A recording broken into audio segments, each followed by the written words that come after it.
Hola amigos, ¿cómo están? Espero que estén muy bien. Mi nombre es Raúl. El día de hoy estamos aquí con un nuevo video en el bonito canal de YouTube de Raúl el Razo, en el cual vamos a hablar acerca de la ley de voltajes de Kirchhoff, o también conocida como una de las leyes de Kirchhoff, ¿ok? Ya depende de cada quien si le dice la primera o la segunda ley de Kirchhoff. Me parece que en la mayoría de los autores lo menciona como la segunda, pero pues va a ser la primera que vamos a tratar, ¿ok? Entonces, como en todos los videos, de este lado les dejo los temas y subtemas del que vamos a hablar en todo el video y los minutos en los que los vamos a tratar. Por si no se quieren quedar todo el video y necesitan llegar rápido a un minuto en específico, aquí de este lado les dejo los temas o lo que vamos a ver. Y para los que quieran quedarse todo el video, pues sean bienvenidos. Vamos a empezar, ¿ok? Las leyes de Kirchhoff son una de las principales leyes, una de las herramientas principales que se utiliza mucho en circuitos eléctricos para encontrar algún valor desconocido. Por ejemplo, si yo no conozco el valor de un componente, o no conozco el voltaje, no conozco la corriente, no conozco la resistencia de un componente, pero conozco otras cosas u otros valores, por medio de la ley de Ohm, realizando despejes y aplicando estas leyes de Kirchhoff, puedo llegar a encontrar esos valores para resolver el circuito de una mejor manera. Pasa lo mismo como con el álgebra, que se busca un valor desconocido, y aquí en circuito lo que se hace es, ya una vez encontrando ese valor desconocido, ahora vamos a aplicar toda la teoría que tenemos para resolver un problema. No sé, si yo desconozco cuánto consume una computadora, realizo a lo mejor leyes de Kirchhoff conociendo ciertos voltajes, cierta corriente, y entonces puedo sacar los watts de potencia que me consume esa computadora y establecerle una fuente de poder que me aguante o que me resista ese nivel de potencia que requiere mi computador. Entonces esa es una de las aplicaciones que tiene el conocer toda esta teoría de circuitos eléctricos, y las leyes de Kirchhoff son muy importantes, ¿ok? Algunos lo mencionan como Kirchhoff, otros como Kirchhoff, pero pues eso ya depende de cada persona, ¿ok? Hablemos un poquito de la historia. ¿Quién fue Kirchhoff? Gustav Robert Kirchhoff fue un físico alemán que se enfocó un poquito más a la teoría de circuitos, a estudiarla. Nació en 1824 y murió en 1887, ¿ok? Y me parece que desarrolló otras 3 teorías o leyes, aparte de las leyes de Kirchhoff para circuitos, que son para otra área, pero no solo las mencionaremos.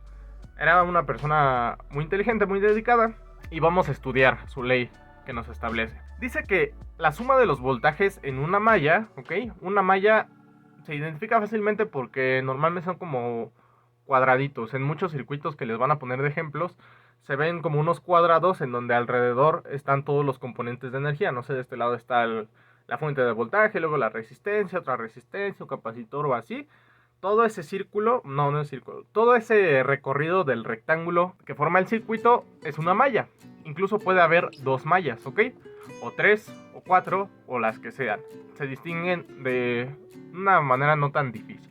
Nos dice que la suma de los voltajes en una malla es igual a 0, ¿ok? Quiere decir que la suma de cada voltaje de cada componente nos debe de dar en total al resolverlo 0. Y esto depende del análisis que se haga y el recorrido que se tome. ¿Por qué? Porque algunos voltajes van a ser negativos. Porque en vez de aportar un voltaje como las fuentes de voltaje, que por ejemplo son 9 volts, digamos que son positivos, y la resistencia, su voltaje sería negativo. ¿Por qué? Porque lo que están haciendo es consumir ese nivel de voltaje que les emite esta fuente o X fuente. Entonces, por eso la suma de los voltajes va a dar 0 en algún momento, o tiene que dar 0 en una malla. Esto nos sirve para que en algunas ocasiones se desconoce el voltaje del componente que queremos analizar, o incluso algún otro valor como la corriente o resistencia que se pueden calcular fácilmente con la ley de Ohm. Entonces este punto está relacionado con que muchas veces se sustituye el valor de cada voltaje en la ecuación por su equivalente con la ley de Ohm. ¿Qué quiere decir esto? Que yo puedo sustituir, por ejemplo, si tengo el voltaje 1 más el voltaje 2 más el voltaje n es igual a 0. Esa es la ley de Kirchhoff. Si yo sustituyo el voltaje 1 por su equivalente a ley de Ohm, sería resistencia 1 por corriente 1. Después el voltaje 2, resistencia 2 por corriente 2, ¿ok? Como la ecuación me dice que son iguales, los puedo utilizar esos dos valores también para conocer el nivel de voltaje que tiene ese componente en esa parte de la ecuación. Y tiene el voltaje n porque pueden ser n cantidad de componentes que se puede extender o que se puede analizar en esa malla. Y entonces ya lo que se hace al último con la ley de Kirchhoff es que normalmente se busca que se tengan una o dos variables a lo mucho, ¿ok? que desconozca un valor de voltaje o un valor de resistencia, o dos valores de voltaje o dos valores de resistencia. ¿Por qué? Porque yo puedo aplicar sistemas de ecuaciones para resolver la variable que desconozco o el valor de resistencia o voltaje que desconozca. Así que ahora vamos a pasar a un ejemplo de cómo se aplica la ley de voltajes de Kirchhoff. Ok, el ejercicio planteado que vamos a analizar es un ejercicio sencillo, pero lo quiero hacer sencillo para que se entienda bien cómo se aplica la ley de voltajes de Kirchhoff, y después haremos unos ejercicios un poquito más complejos, ¿ok? Entonces, el ejercicio propuesto es el siguiente. Tenemos una fuente de voltaje de 54 volts que vemos que está invertida, o sea, quiere decir que está como de cabeza. Después, en esa parte, siguiendo la trayectoria hacia abajo, dice que el voltaje 1 es igual a 18 volts o el voltaje de la resistencia 1 es igual a 18 volts. Seguimos el recorrido, dice que la resistencia 2 equivale a 7 ohms. Y siguiendo el recorrido, dice que el voltaje 3 es igual a 15 volts. Y entonces lo primero que vamos a hacer es establecer, es reescribir la ley general de voltajes de Kirchhoff. ¿Qué nos dice la ley de voltajes de Kirchhoff? Que la suma de voltajes en esa malla va a ser igual a 0. Entonces vamos a tener un voltaje de una fuente, le vamos a poner voltaje de la fuente 1, más el voltaje de la resistencia 1, vamos a ponerle voltaje 1, más el voltaje de la resistencia 2, V2, más el voltaje de la resistencia 3, V3, y todo eso debe de ser igual a 0 volts, ¿ok? Ahora, para establecer el signo en la ley de voltajes de Kirchhoff, muchas veces lo que se hace es empezar en el sentido que está manejando la corriente. En muchos de los ejercicios que se van a encontrar les van a decir que la corriente fluye en un sentido. Puede ser de acuerdo a una fuente de voltaje que esté anexa, o de plano se los plantea el ejercicio. Pero en este caso, vean, como la fuente está invertida, el negativo lo tiene arriba y el positivo lo tiene abajo. Y entonces lo que va a hacer es que, como va de positivo a negativo la corriente eléctrica en una batería, va a ir en este caso en el sentido contrario a las manecillas del reloj. O sea, va a ser un círculo al revés, digámoslo así. Y entonces lo que nosotros vamos a hacer es empezar desde la parte anterior a la fuente de voltaje de la parte negativa. Vamos a ejemplificarlo para que se entienda un poquito mejor. Me voy a posicionar en la esquina que está entre la parte negativa de la fuente y la resistencia 3. En esa esquina, y voy a empezar en el recorrido del sentido de la corriente que ahí me marca. Entonces, tomo los signos. El primer signo que me encuentre del componente, en este caso de la fuente de voltaje, es negativo el signo. Entonces, menos 54 volts. Ahí ya sustituí el voltaje de la fuente 1. Después, normalmente cuando nos encontramos resistencias, siempre se toma el valor positivo y negativo yendo el mismo trayecto. Quiere decir que si yo ya tengo la fuente 1, sigo el trayecto, me encuentro con la resistencia 1, el valor de voltaje de esa resistencia va a ser positivo, ¿ok? En la mayoría de los casos de la resistencia es así, a menos de que haya más fuentes que afecten en esto, y ya lo explicaremos posteriormente. Entonces, más el voltaje 1, que vale 18 volts. Ahí sustituye el voltaje de la resistencia 1. Seguimos el trayecto y nos encontramos con la resistencia 2, que nos dice que tiene un voltaje desconocido, nada más nos marca la resistencia. Entonces lo que vamos a hacer es marcarlo como voltaje 2. Esa sería nuestra incógnita, ¿ok? Y por último, seguimos el mismo recorrido y nos encontramos con el signo positivo del voltaje 3. Entonces le ponemos más voltaje 3, que son 15 volts, y todo eso es igual a 0, ¿ok? Entonces, ¿qué valor se desconoce de toda esta ecuación? Pues el voltaje 2. Y para eso sirven las leyes de Kirchhoff, para encontrar esos valores desconocidos. Entonces lo que vamos a hacer es, vamos a mantener el voltaje 2 de este lado de la ecuación.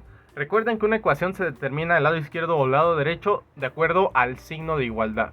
Entonces, lado izquierdo de la ecuación del signo de igualdad y lado derecho del signo de la igualdad. Lado izquierdo tenemos todos los voltajes, lado derecho tenemos el 0. Entonces, voltaje 2 va a ser igual. Ahora, todos los valores que están junto con el voltaje 2, lo que voy a hacer es irlos pasando uno por uno al otro lado de la ecuación con el signo contrario, o más bien con la operación contraria, con el fin de despejar el voltaje 2 y lo podamos calcular. Entonces, menos 54 está restando, pasa sumando, 54 volts. 18 está sumando, pasa restando, menos 18 volts. Y por último, 15 está sumando, pasa restando, menos 15 volts. Por lo tanto, mi ecuación queda voltaje 2 es igual a 54 menos 18 menos 15 volts. Realizo la resta y me dice que el voltaje 2 es un voltaje de 21 volts. Ahí ya encontramos el voltaje desconocido de la resistencia 2. Y ahora, ¿qué observamos? Como es un circuito serie, ya lo platicamos en los circuitos de la resistencia.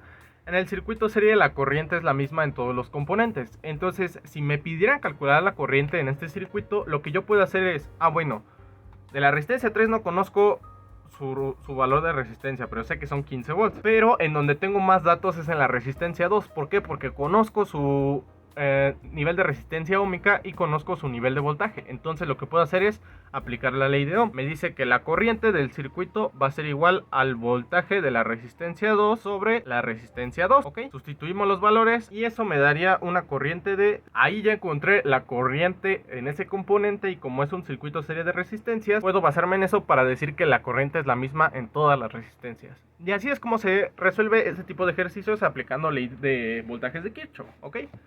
Obviamente hay circuitos más complejos con más mallas o incluso hasta con 2 fuentes, 3 fuentes de voltaje, pero no está muy complicado de resolver una vez entendiéndolo. Así que hasta aquí dejaríamos este bonito video.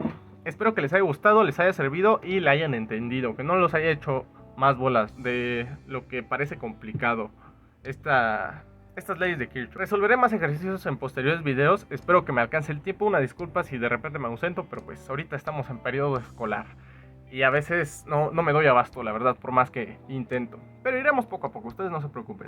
Si tienen dudas de alguna parte del ejercicio, o si me equivoqué en algún signo, algún resultado o en algo, por favor lo pueden dejar en la cajita de los comentarios. Será muy bien recibido y la retroalimentación también.